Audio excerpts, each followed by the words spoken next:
What's up, Nintendo gamers? The Kid here with another Sonic Lost World update. We have some new information about the villains of the game, including their species and their individual names. So that's really interesting. Also, some other news about what happens when you collect red rings in a game. So let's get to that, guys. First, starting with the Deadly Six names. So the Deadly Six species is called the Zeti. And here are their official names one by one. And you guys can see in the picture who's who while I'm saying their names. So let's go. Zavok, Zaz, Xena, Zik, Zamam, and Zor. Interesting names. They all start with Z, it seems.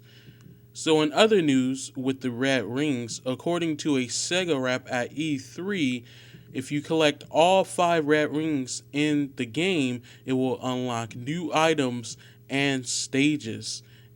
Wow, that's pretty cool. Apparently, he wasn't supposed to leak this, but he did. He told this to DMJ, and I'll have a link to his video, which he says this that the Sega rep said what he said, unknowingly telling him something that he shouldn't have. So that's pretty much all the news, guys, right now. So let's go on and get to my opinion and thoughts. So, guys, the Deadly Six names is they all start with Z. Zavok, Zaz, Xena, Zik, Zamam, Zor. That's pretty cathartic right there. So their species is named the Zeti, so I guess all their names need to start with Z because their species name starts with Z's.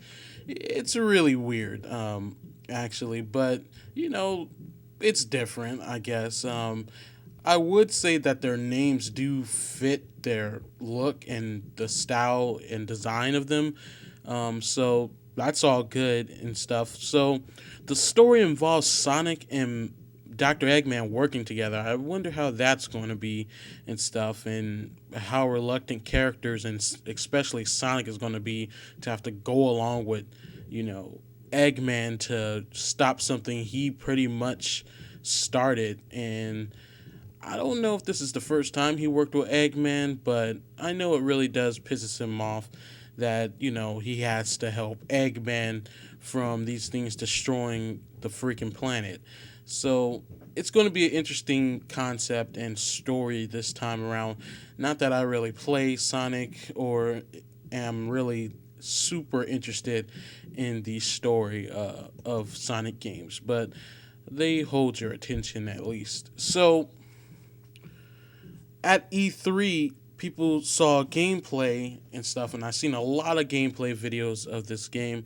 It looks really good, and from the trailers and from IGN's you know playthrough of the demo, you couldn't really tell certain things. You couldn't see the amount of detail, but which is weird because they use a capture camera. But when you actually see, on the E3 feeds where people are playing and they're recording with their actual cameras, you can most obviously see the game runs at 60 frames per second. And, 60 frames per second in a Sonic game is excellent. And even one of the producers said that, in previous games, they focused on the detail of the levels and stuff, and put most of their effort in making the levels, pretty good looking. But at the same time, he said you pretty much speed through the levels, so it really didn't matter. The scenery and stuff didn't really matter because you're speeding through a level. The boost to win concept with Generations and Unleashed and the only thing that turned the tide was Sonic Colors, where you actually got to see the scenery because it was slowed down a bit, but it was still fast. So they decided to focus more on gameplay elements this time instead of putting most of the game's, code and stuff into the actual graphics and stuff. And because they did that with previous games, it only allowed a 30 frames per second game to be presented. But now that they're putting more focus on gameplay aspects and still the game looks good, it can run at now 60 frames per second. And I think that is great. I agree with that. You see Mario games, even Mario games are very, very good looking, but you can tell they're trying to get the game to run 60 frames per second. As a matter of fact, I think most, if not all, Nintendo games that are 3D since the Wii and now the Wii U are running at 60 frames per second and have pretty much been the staple. It can still look detailed and stuff like Mario Galaxy, but still run at that frame rate, which is spectacular. It makes a difference and stuff because when you're running at 60 frames per second, you can see clearly the details of a level clearer than you can in a 30 frames per second game. Of course, you can see them, but when everything is flowing and you see things moving in 60 frames per second, everything seems much more organic and more lively. And this game still looks good. By no means does it just look super, super simple.